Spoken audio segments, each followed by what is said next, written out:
2022 год в Чувашии объявлен годом выдающихся земляков. Эти люди – поэты, художники и ученые – гордость Чувашии. Любовь к малой родине нужно воспитывать с самого детства. Для Чебоксарской средней общеобразовательной школы номер 20 традиционным мероприятием апреля являются дни межпредметной интеграции. 3 дня без звонков, реализуемые уже более 10 лет. Модуль для 7 классов называется «Приглашение в Чувашию». Он направлен на этнокультурное воспитание детей.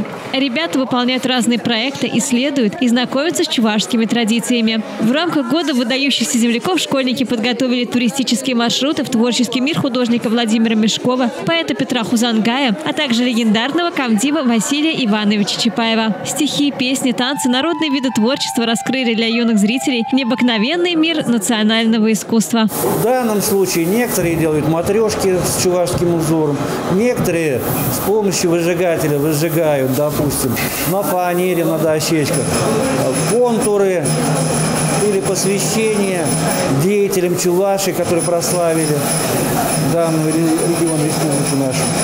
Конечно же, богатство народа составляет и его национальная кухня. Хуплу – традиционный чувашский пирог с картофелем и мясом. Ну а дальше нужно просто фантазировать и создавать современный рецепт на этой основе.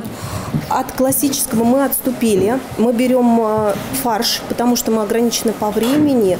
И, конечно же, фарш готовится быстрее мяса. Берем картошку. Картошку тоже полуготовую, в целях экономии времени. Лук, специи, в общем-то, и все. А дальше идет творчество ребят. Классическое хуплу мы, конечно, знаем, что круглое, но ребята выбирают и прямоугольную форму, и круглую также, и оформляют. Посмотрели ребята и выставку, посвященную нашим выдающимся землякам. Один из них – знаменитый востоковед Никита Бичурин. Многие научные труды Бичурина не имеют себе равных в мировой синологии. Многие из них увидели свет и принесли ему не только признание в России, но и европейскую славу. Никита Яковлевич Бичурин родился 245 лет назад в деревне Тепнеры Чебоксарского района Чувашской республики и стал первым нашим чувашским ученым, академиком, который служил в качестве начальника 9-й духовной миссии в Пекине почти 14 лет и создал первый китайско-русский словарь, создал первый учебник для изучения китайского языка. И на его трудах основана была такая наука в России, как русское востоковедение.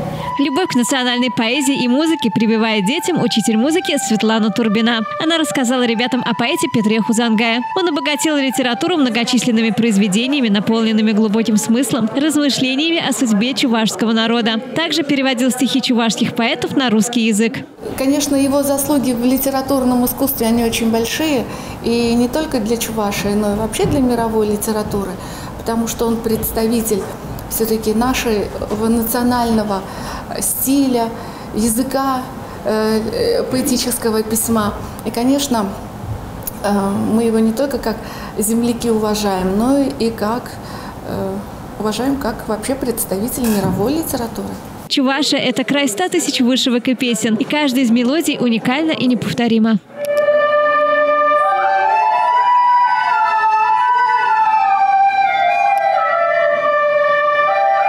Цвети, Чувашский край. Наша малая родина – это наш дом. И любовь к родной земле нужно пронести сквозь года. Елена Яковлева, Степан Гурьянов. Жизнь столицы.